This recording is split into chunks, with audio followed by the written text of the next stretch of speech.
kad Ukrainā mācītājiem nogalināja šos 2 dēlus 14. gadā un vēl 2 diakonus no draudzes, tad visas šīs sajūtas, bailes, neziņa, atriebība, panika, lielas sāpes tomēr pavadīja. Bet tas, kas deva to spēju pārvarēt visas šīs sajūtas un vēl citas, tas bija Dievs caur Jēzu Kristu. Un šodien mēs domājot par to, ko Kristus mums ir atstājis. Jāņa evaņģēlijā to mēs varam izlasīt 14:27. Mieru es jums atstāju, savu mieru es jums dodu. Un nekā pasaule dod, es jums dodu. Jūsu sirdis, lai neiztrūkstas un neizbīstas. Ik viens, kas no mums šodien bailojās un atkal grib pakļauties pūļa efektam, tam vienam pūlim, kurš šobrīd izpērk visu pārtikas produktus veikalos un ir pilnīgā neziņā un ir tīri objektīvi no vienas krīzes, ko mēs varam par to koronavīrusu sacīt, noteikti vēlāk, ka tas paies atkal daudz mazie uzņēmēji būs krīzes situācijā, darbinieki būs krīzes situācijās un atkal būs jāmācās pārvarēt tās. Un vienmēr ir jautājums, kur tad es varu rast šo spēku, paļāvību, kas man var iedot šo uzticības momentu, ka man nevajadzētu baiļoties. Vai tad nākot pie Dieva, viņš var dot šo mieru un tad man nekas vairāk cits nav jādara, nepārpratīsim, bet tad, kad mēs saņemam pašu šo mieru no Dieva, tad pavisam savādāk mēs varam arī iedrošināt citus, parādīt citiem šo piemēru un dot šo piemēru, kā dzīvot tālāk. Ja Jēzus vēlreiz atgādina mieru, es jums atstāju, tad noticēsim, ticēsim, ka Dievs grib arī šajā situācijā dot mums mieru. Un viņš dos arī gudrību, kā iziet. Un Dieva vārds jau mums vienmēr atgādina, ka Dieva bērniem visas situācijas nāk par labu. Visas situācijas, visas. Un tāpēc šobrīd vēlreiz mieru es jums atstāju. Nevis paniku, nevis bailes, nevis neziņu. Cilvēki ļoti bieži tad ielūkojās savā bankas kontā, vai ne? Un vēl ņem ārā naudiņas un domā, ja tagad būs tāda un tāda dzīves situācija. Bieži vien, kā mēs reizēm esam dzirdējuši teicienā, ka cilvēki tik tālu aizdomājās, ka tās mušas pārvērš par ziloņiem un tad tie ziloņi pa to galvu skraida, domājot dažādas situācijas, kā es no tām iziešu ārā. Tomas Vatsons ir sacījis, pasaule spēja radīt paniku miera laikā, bet Dievs spēja nest mieru panikas laikā. Un šodien ir laiks, kad mēs, kas ticam, ka Jēzus Kristus ir Dieva dēls, viņš ir Dievs, viņš ir tas, kas nāk šai pasaulē un atklājis šo tēvu, atklājis to, kā mums šodien jādzīvo un devis mums mūžīgo dzīvību, tad mēs varam uz viņu atkal paļauties vairāk nekā līdz šim. Tāpēc ir viena no šīm tādā Latvijas mērogā situācijām dota, lai mēs spētu un mācētu uz viņu paļauties. Ja mēs paskatāmies tajā laikā, kā Jēzus sludināja, kāda bija viņa darbība, kad viņš dziedināja, un kāda bija pūļu reakcija, cilvēku reakcija. Pūļiem cilvēki sekoja Jēzum. Kāpēc? Tāpēc, ka viņi redzēja brīnumus un zīmes, vai ne? Jāņa evaņģēlija 6:2. Viņam sekoja liels ļaužu pulks. Tāpēc, ka tie redzēja tās zīmes, ko viņš darīja slimajiem. Pūļa efekts ļoti efektīvs. Un kā jau es minēju, kad tiek izpirkti veikali un vēl dažādas domas, un arvien vairāk internetā cilvēki šobrīd vai televīzijā gaida jaunu ziņu, ko tad darīt. Un tiek atlaisti darbinieki ar Baltiku un citur daudz dažādas problēmas. Bet Dievs grib dot jums mieru un pārdabisku mieru. Un cik daudz liecības es esmu dzirdējis no cilvēkiem, kuri ir piedzīvojuši arī daudzas krīzes situācijas savā dzīvē, bet viņi vienmēr teikuši, ka Dievs kaut kā pārdebiski viņiem ir devis mieru pie avārijas, mašīna avārijas vai vēl kādām dzīves situācijām, kad cilvēki ir bijuši liecinieki kādām citām krīzes situācijām. Dievs grib dot un var dot mieru. Jautājums, vai mēs to varam saņemt no Dieva? Un Dievs saka, ka, protams, ka viņš grib mums dot to mieru. Bet šodien ir jautājums, kam mēs sekojam? Pūlim vai Dievam? Un tas ir tas jautājums, kuru mēs varēsim arvien vairāk un biežāk uzdot. Ka šī situācija šodien mums dota, lai mēs varētu sekot vairāk Dievam un uzticēties Viņam. Ne tikai tāpēc, ka mēs reiz no Dieva esam saņēmuši kādu pārdabisku brīnumu savā dzīvē. Ne jau tāpēc, kad Viņš ir devis mums kādas skaistas lietas, bet šodien Viņš mūs atgādina, mīļie, mācēsim savas dzīves nolikt Dievu priekšā no jauna. Līdz šim arī Latvijas daudz iedzīvotāji dzīvoja tādā savā komforta zonā un arvien vairāk arī bankas, ekonomika. Tātad bankas deva vairāk kredītus, ekonomika gāja uz augšu, un šobrīd pēkšņi, mēs esam nolikti tur, kur mēs esam nolikti. Un atkal liekas jāatcerās pagātnē, kad cilvēki gāja krīzes situācijām cauri, un tad kā būs tālāk, kā mēs dzīvosim tālāk. Bet mums Dievs šodien grib iemācīt, kad pirmā lieta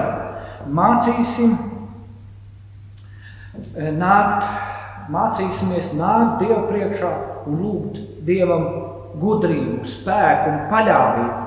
Pirmkārt, mācīsimies visi kopā lūgt Dievu no sirds, jo nav jau noslēpums. Tad, kad viss iet labi, tad liekas, es visu spēju pats, man nevajag iet Dievam prasīt kaut ko, es darīšu kā, bet tas ir tas uzticības moments, tā saruna ar to kungu, tad, kad es lūdzu no viņa padomu un prasu šo padomu. Un tad, kad cilvēki nonāk dažādās situācijās un ir izmisums, reizēm es cilvēkiem pēc sarunas, kad es pabeidzu šo sarunu, es saku, vai tu atļausi, ka es par tevi varu aizlūgt Dievu. Un šie cilvēki pēc aizlūgšanas, viņi saka, kaut ko tādu es neesmu pieredzējis, ka par mani kāds aizlūdz. Protams, šeit ir arī tas otrs moments, tas ticības moments, vai es ticu, ka ir tāds Dievs, kas caur Jēzu Kristu ir atklājies, kas spēj mums palīdzēt un atklāt mums to patiesību. Apostols Pāvils, kurš pats ir piedzīvojis daudz krīzes brīžu savos dzīves gados, kad viņš savu darba kolēģi iedrošināja Timoteju, jo Dievs nav mums devis bailības garu, bet spēka, mīlestības un savaldības garu. Ja mēs Dievam uzticamies, mēs viņam arī paklausam. Ja mēs arī viņam paklausam, tad mēs dabiski būsim, ka meklēsim viņa prātu un saņemsim no viņa šo gudrību, caur lūgšanu, caur sarunu. Vēl vairāk, kad esam paši saņēmuši kaut ko lūkšanā un sajutuši, vai reizē vienkārši ticībā pieņēmuši, ka es ne tikai viņam izsaku savas vajadzības un problēmas, bet es mācos pateikt, kā es jūtos, mācos pateikties Dievam, tad es arī prasīšu citiem cilvēkiem, vai viņiem nevajag aizlūkšanu, un ka es varētu par viņiem aizlūgt. Tad, kad mēs reiz esam piedzīvojuši nākot kopā, ka mēs caur lūkšanu esam saņēmuši iedrošinājumu, stiprinājumu un to pārdabisko mieru, kuru Dievs ir apsolījis caur Jēzu Kristu, ka mieru es jums atstāju, tad caur lūkšanu es varu saņemt šo mieru. Un tāpēc mēs, kristieši, nākam kopā, lūdzam, neesam izmisumā, izmantojam šo laiku, lai varētu novērtēt, kas mums ir dots, lai varētu vairāk pateikties, lai varētu vairāk izmantot to, kas ir no Dieva dots. Jo šis pūļa efekts, vienu brīdi pūlis, ja mēs domājam par attieksmi pret Jēzu, viņi sekoja tāpēc, ka redzēja brīnums, un tie paši cilvēki citā situācijā, citā pūlī jau sauca sit viņu krustā. Bet ja mēs nepaļausimies uz tikai to pūļu reakciju, uz cilvēkiem, ko viņi saka, bet mēs caur visām situācijām mācīsimies uzticēties Dievam, meklēt viņu prātu un padomu caur sarunu, caur šo lūkšanu lūgt, lai Dievs iedod šo mieru. Viņš arī iedos, jo Dievs nav mums devis bailības garu, spēka, mīlestības un savaldības garu. To Dievs mums ir devis. Un mums ir jāiemācās paskatīties uz lietām, kā pats Dievs uz to skatās, caur Kristus piemēru. Un Jāņa evaņģēlijā 16:33 to visu es esmu runājis uz jums, lai jums miers būtu manī. Lai miers būtu manī. Tu šodien piedzīvo šo mieru, vai atkal panikas lēkmes, bailes, nedrošība, bet to visu es esmu runājis uz jums. Vai kaut kas jauns dzīvē notiek attiecībā uz slimībām, vīrusiem, kariem, citām lietām? Nekas jauns nav. Mums karavīriem Irākā bija kādas situācijas, kur karavīri ar vien brašāk un brašāk tā izteicās, ka viņiem nekas jau nenotiek, tāpēc, ka viņiem ir Dievs. Un tajā situācijā tur vairāk karavīri no amerikāņu karavīri krita, poļu karavīri krita. Un viss mainījās tajā laikā, kad arī mūsu karavīri tika ievainoti un daži arī krita, aizgāja mūžībām. Tad pavisam mainījās attieksme. Viena lieta ir paskatīties uz notikumiem tad, kad man tas neskar. Kad Ukrainā notiek karš, bet man tas neskar. Kaut arī tie ir vairāk 1000 kilometru tikai attālums, bet tas jau man neskar. Bet tad, kad tas mani sāk skart personīgi, es pavisam savādāk sāku rīkoties, reaģēt un, protams, šī nedrošība, bailes, panika, katram kādas citas emocijas ienāk, un reizēm mēs netiekam galā. Bet tāpēc caur lūkšanu tu vari saņemt šo mieru un lūgt Dievam, lai viņš tev dotu tādu vēsu prātu. Jo uz visiem jautājumiem mēs neatbildēsim, un mēs arī daudzas lietas nesapratīsim, kā mums rīkoties. Bet tad, kad mēs saņemam mieru caur lūkšanu un dzīvojam tajā mierā, tad nevajag tikai dzīvot pašiem priekš sevis, bet šo mieru cilvēki grib redzēt panikas vietā. Viņi grib varbūt saprast zāles, kā tad tālāk rīkoties, bez tā, ka tev ir rokas jāmazgā, bez tā, ka tev vairāk nevar tā sveicināties un daudz ko citu, ja, kādi drošības pasākumi, kas ir pareizi. Bet, ja tu mierā staigā, ja tu zini, kad tev pieder mūžīgā dzīvība, neatkarīgi no apstākļu un lietām, kas notiek tavā dzīvē vai apkārtoja dzīvē, tu vari šo labo vēsti pareizā veidā dot cilvēkiem un pasniegt cilvēkiem, jo šodien tik ļoti citiem vajadzīgs tas Kristus miers. Un jūs to zināt, kas valdītu viņu sirdīs. Un apostols Pāvils tāpēc arī nevelti saka, Kristus miers, lai valda jūsu sirdīs, jo tam jūs esat aicināti, kā viena miesa. Uz to mēs esam aicināti. Un neatkarīgi dažādi apstākļi, notikumi, lietas mēģinās mūs visu laiku, arī cilvēki ar savu pūļu efektu, ar savu nedrošību un bailēm, mēģinās mūs visu laiku virzīt prom no tā, lai mēs nāktu pie Kristus, lai nāktu lūkšanā, lai aizlūgtu, lai padalītos. Un nav jābaidās arī atklāt, ka man ir bailes. Un par to nav jābaidās runāt. Bet kādam atkal ir jāsaka, nākam kopā, lūdzam, meklējam. Un tad, kad esam saņēmuši to mieru un spēku, tad nebaidamies atkal dalīties par to, runāt par to, aicināt, nākt savā veidā garīgi kopā, ja nevaram arī tā fiziski nākt kopā. Un trešā lieta, bez lūkšanas, bez tā, ka es liecinu citiem par to, ko esmu pats piedzīvojis un saņēmis, ir ticības jautājums. Dievs caur šo situāciju māca mūsos ticību. Un vienīgi ticību. Esiet ticīgi, nevis masticīgi. Kad apostols Pēters Jēzum sacīja tajā vētrā, ja tu tas esi, tad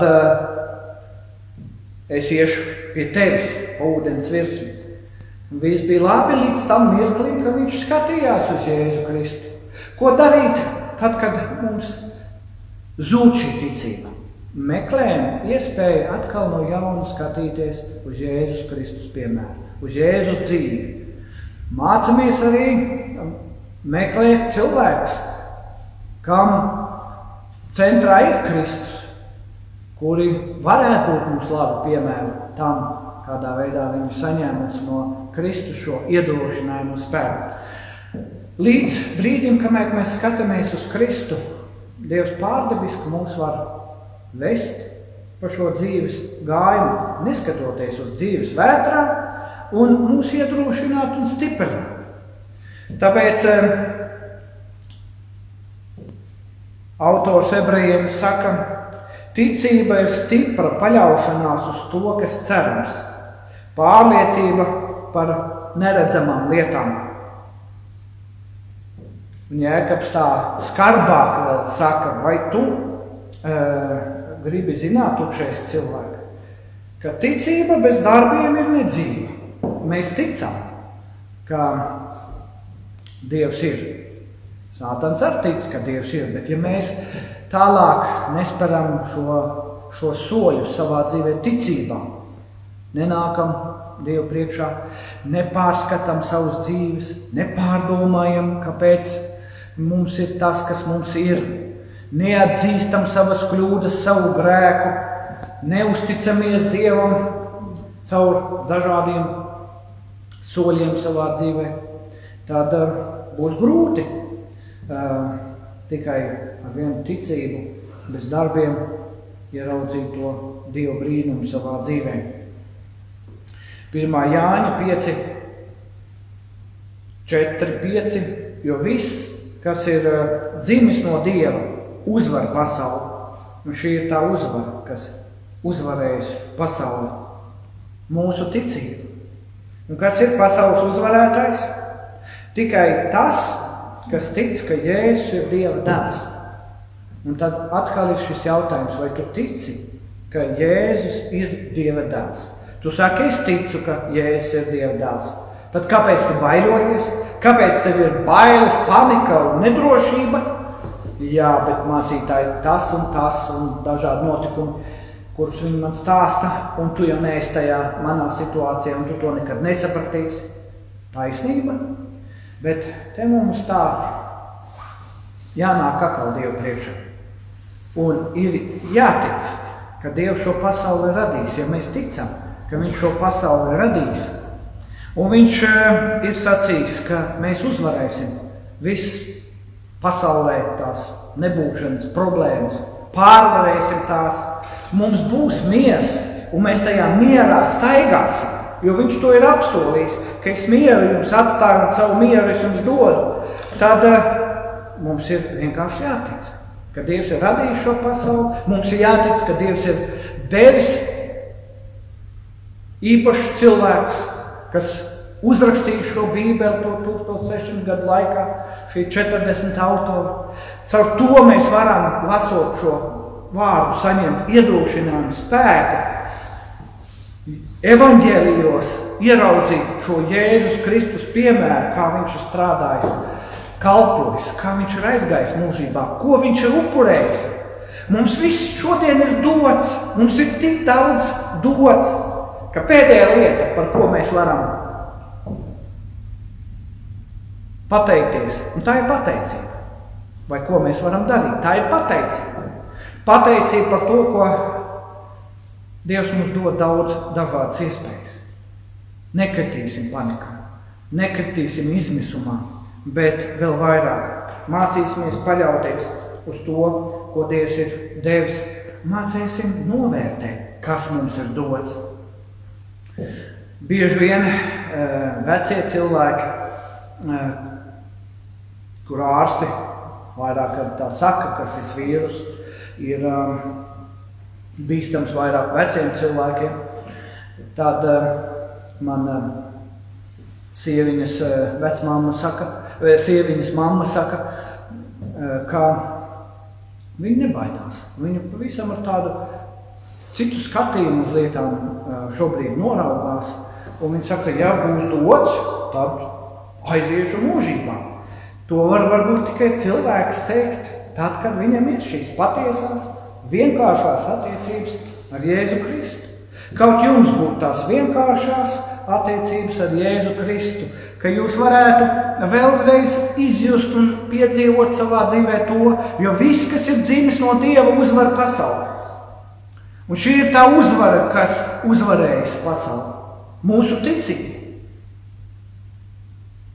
Un šis ir laiks, kad Dievs pārskata mūsu dzīves, mūsu ticību, mūsu attieksmi, mūsu attiecības.